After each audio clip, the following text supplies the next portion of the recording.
Hello, Bonochi. Let me start by sharing something personal. I was born in the Netherlands to an Aruban mother and a Dutch father. I was raised here in Aruba at my grandmother's house by my mom and my grandma. My dad was not part of the picture. Like many kids who grew up without their fathers, I longed for that part of me. As a kid, I was called Makamba, an Arubian word for Dutch, and I was told I had a Dutch accent. I didn't feel like I fit in. I believed maybe I would fit in better in the Netherlands. And if I'm honest, I also thought the Netherlands would be cooler than Aruba. When I got to go to college in the Netherlands, I was so excited. When I got there though, nobody saw me as a Dutch person, right? And as soon as I spoke, everyone switched to English. I was like, okay, I get it. But rather than making me feel rejected, it actually made me realize that I did fit in. I fit in here, in Aruba. I fit in awkwardly, but effortlessly. Once I stopped trying to be European, I could see that while there are things in Europe that are great, there are also things in Aruba that are better. I stopped wanting Aruba to be Europe. This wasn't just me. See, Aruba's a Dutch island. And that's with many post-colonial societies, we tend to put our former colonial power on a pedestal. Since most of the world is a former European colony, this is a common issue. We aim towards a European or American model of development. Letting go of my desire to be European was good for me. And it might just be what is necessary to end climate change. As the impacts of climate change and biodiversity loss become clear, the path forged for development by the West is seen more and more as a path that will lead us to ruin. The truth is, the system, it was not designed with everyone in mind. It never was. Climate change and plastic pollution are just some of the unfortunate side effects of fossil fuel-powered industrial capitalism. This system led to unimaginable wealth, the end of colonialism, a boom of innovation, and a dramatic extension of the average life expectancy. But now, the system is collapsing under its own weight. It's too productive. By mass, we've now made more plastic than there are animals, more buildings than there are trees. Small island states are among those most vulnerable to climate change. Many islands are expected to become uninhabitable. Some will disappear. Some islands have already been made temporarily uninhabitable, either by sea level rise or storms. Islands are faced with impacts of climate change that are disproportionate to their contribution to the warming of the planet. Yet when climate tragedy strikes, it does not burden the collective soul. Instead, islands are shamed and blamed for these disasters, never more so than when financial assistance is needed. This blame, it's comforting. It makes us feel like the world is fair. It soothes the conscience of those contributing most to climate change. When providing financial assistance, the discussion is not about climate. It's about corruption.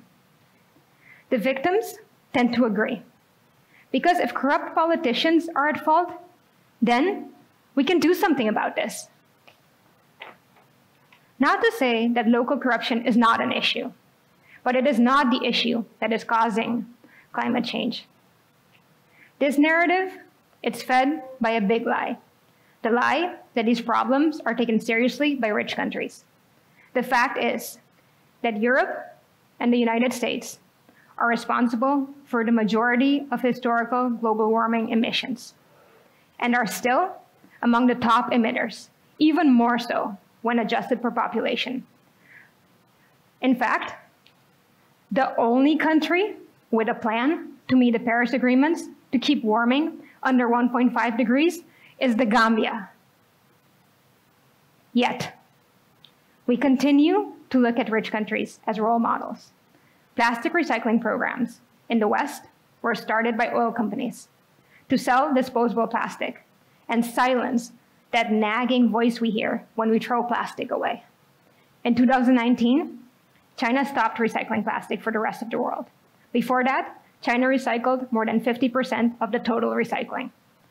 Recycling facilities in the West were mostly just exporting services. So with China out of the picture, they didn't know what to do with this stuff. They tried to export it to other countries who also didn't want it. Then they put it into anything, asphalt, concrete, clothing, anything, but never displacing virgin plastic, right? Just putting it into new areas. Now, most plastic recycling ends up in incinerators or landfills. Does that mean that plastic recycling is a lie? Yeah, kind of. In Aruba, as we all know, there is no proper waste management. On the west side of the island, our dump, our Kietenbos, is literally in a mangrove forest. It's often on fire, and it leaks plastic into the ocean. On the east side, the open ocean floods our coast with plastic. We promptly collect during beach cleanups, and then we take it to the dump. It's not all bad. Aruba has also been ahead of the curve in implementing single-use plastic bans.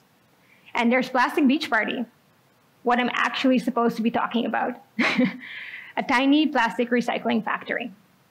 When we talk about Aruba's waste system, we hear two things. One, Arubans don't care about the environment. That's why people don't recycle. Two, we should start a sorting program, like they have in the US or the Netherlands. We tell ourselves that the state of this dump is a representation of our moral failure. But actually, many local businesses have tried to deal with our plastic waste, to export it, incinerate it, turn it into oil or gas. We try to implement these systems we see in countries who we think have it figured out. We fail, because these systems don't work anywhere, period. Don't get me wrong, recycling as a technology, it works. Most plastic can be recycled. Melting and reforming plastic is actually not that hard. Plastic Beach Party didn't design a new way to process plastic. We mechanically process it. We did the same thing everyone does. We copied a European design. We used precious plastic, an open source machine design from a Dutch designer called Dave Hawkins, and built them here in Aruba.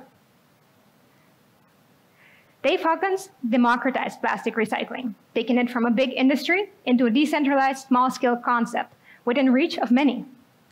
With these machines, we press sheets from different plastics that we can then cut into products. We also make our own injection molds and extrude plastics around different forms, like these sweet sunglasses, that plant pot, or that tiny table. The argument against recycling is that it's technically feasible, but not economically feasible. This gives me a weird sense of déjà vu. Where have I heard this before? Oh yes, it was the same argument we've heard for years against energy, right? Right up until solar became cheaper than coal last year. This is not a coincidence. Plastic is produced from petroleum, the leading driver of global warming emissions. This industry benefits from trillions of dollars of subsidies. Companies saying things like beyond petroleum and powering progress have paid to cover up climate change since the 70s, and also sell plastic, as a side hustle. So why isn't recycling economically feasible? Are the machines too expensive? These machines that we build ourselves in my backyard? No. The bulk of the cost is to sort and clean plastic, a process that is mostly still done by hand. And I'm going to show you. See, this bottle, you might think this is a recyclable bottle, and you'd be right. But actually, these are several recyclable plastics. The clear stuff, it's one plastic. The cap and the ring, it's another plastic. The label, another plastic.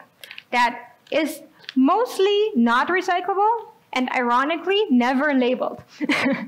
It's glued to this bottle, and anywhere that glue touches, is no longer recyclable. These bottles are some of the most common types of plastic. At Plastic Beach Party, we recycle 9 different types of plastic, and it's not easy. These are all different types of plastic, but they look identical, which is why it's hard to do mechanically. After we store the plastic, we cut it, we wash it, we dry it in our abundant sun, and then we bag it and shred it. All of that needs to be done before we can melt it to make these beautiful products. Meanwhile, the plastic packaging industry gives us hollow statements and heartfelt marketing campaigns, products boasting about using less plastic, but actually layer paper and metal and plastic together, making it harder to recycle. Or poorly labeled products that can only be separated by expensive machines, called plastic heroes. Packaging with glue and stickers and paint that make it harder to recycle, but share inspiring messages.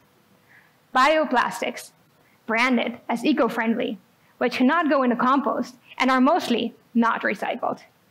But wait, if it's too expensive to recycle, then why are they paying people for this plastic that they're not going to recycle? The goal of the deposit is not to recycle. It's to keep branded litter off of the streets. So, does the deposit go to the recycler? No, it goes to the collector, the company that picks up the recycling and takes it to the sorting depot. Remember those guys that didn't know how to get rid of the plastic? They have conditioned us to sort plastic only if we can get a reward. We pay for landfilling, but for recycling, hey, what's in it for me? Deposit programs bloat the asking price for plastic waste, making it more expensive than virgin plastic, which means recycled products are more expensive. But who wants to pay more for something made out of waste with less consistent colors and weaker material? Most manufacturers don't. Meanwhile, the market for virgin plastic, it's booming. At Plastic Beach Party, we realized that there is no way we can recycle for free, let alone pay people for recycling. They're right, it's not economically feasible, so we charge for it. But will people pay for it? Deep inside, a nagging voice said, no way. Look at all the recycling programs in the world, and you think here in Aruba, people would pay without a fine, without it being in the law? This was also what they told us the first time we pitched. But we faced a hard truth. If no one pays, we can't do it. And so we looked for a market. And what better way to test the Aruban market than during Carnival? In 2017, for the first time, we went on the road and we asked people to sign up for recycling and to pay for it. We were hoping maybe 10% would go for it. To our surprise, every single person we asked said they wanted recycling. And about half of them were willing to pay for it. This was the moment we knew it could work. And I never felt so proud. So I know what you guys are all wondering. How much does this cost? Right? We charge per kilo. This is a kilo of plastic. It's $5 if it's dirty, right? $3 if it's clean, or 1 hour of volunteering. The average household produces 2 kilograms of plastic per month. 2 of these, costing $6 to $10 or 2 hours every month. For comparison, the monthly landfilling bill is $20. When you ask, how can we increase recycling? What you hear over and over again is that it takes personal responsibility. Personal responsibility for our waste. We should not forget to reduce and reuse. The problem, we're told, is that people don't care enough about our planet. We each find comfort within this guilt. Guilt for using disposable plastic and driving cars and eating beef and traveling. We are led to believe that we can personally conquer these giants if only we show enough self-control. We judge ourselves and others as morally corrupt for failing to do so. It's our fault Not a lack of choice for plastic-free products, the poorly designed products, the highly subsidized oil industry, or the perverse economic incentives. No, it's us. Or better, it's other people. People that don't care about the environment. No, people that are uneducated. Look, I'm not trying to buy any plastic bottles, but sometimes my bottle is empty and it's hot outside and I'm thirsty and I go to a shop and every single bottle is plastic. Raise the curtain. These 10 companies are the biggest producers of disposable plastic. The majority are headquartered in the US and Europe. The truth is, the current system, it's not designed to reduce plastic waste. It never was. At Plastic Beach Party, we realized that charging does more than cover the bills. It reconditions us to pay for stuff we value. It allows us to see each other with empathy. It reduces our plastic waste production. Our idea is not revolutionary. In fact, it fits squarely within the industrial capitalist system. We use financial incentives to adjust behavior. We just incentivize different things. In our first year, we recycled 1 ton of plastic. Divi Resort was the first hotel to sign up. By 2019, we recycled 8 tons. That's 8,000 of these bags. And we were named one of the top sustainable startups in Latin America. But when 2020 came around, we almost went under. Due to the pandemic restrictions, our major clients stopped recycling. And we were running out of money fast. But then, citizens continued recycling throughout the pandemic, and local businesses bought products. We shrank, but we survived. In 2020, things are starting up again. Some clients came back, some didn't, and new ones signed up. We're still really small. Not even 1% of the plastic waste produced in Aruba is recycled. I hope we grow. But when I first started recycling, my family was worried that the ban against plastic would be bad for me. See, they wanted my business to thrive. And I told them, I hope I go out of business. I hope there's no more plastic for me to process. Because honestly, I do not enjoy going through people's waste. Yes, we can recycle, but we should reduce. So, what is the impact of charging? I've seen many households go from dropping off their plastic once a month to once every 2 months to once every 6 months, because it takes them longer and longer to fill that recycling bin. But I've also seen companies bring in more than 1,000 disposable cups a day. And after a few months of that, they switched to reusable. Do you think they would have made that switch if we were paying them for the plastic? I don't. Since 2018, we've recycled more than 10 tons of plastic and calculated that by recycling, we've avoided 27.5 tons of carbon from being emitted into the atmosphere. Frantz Fanon once wrote, "We revolt, simply because for many reasons, we can no longer breathe." Don't worry, it's financially feasible.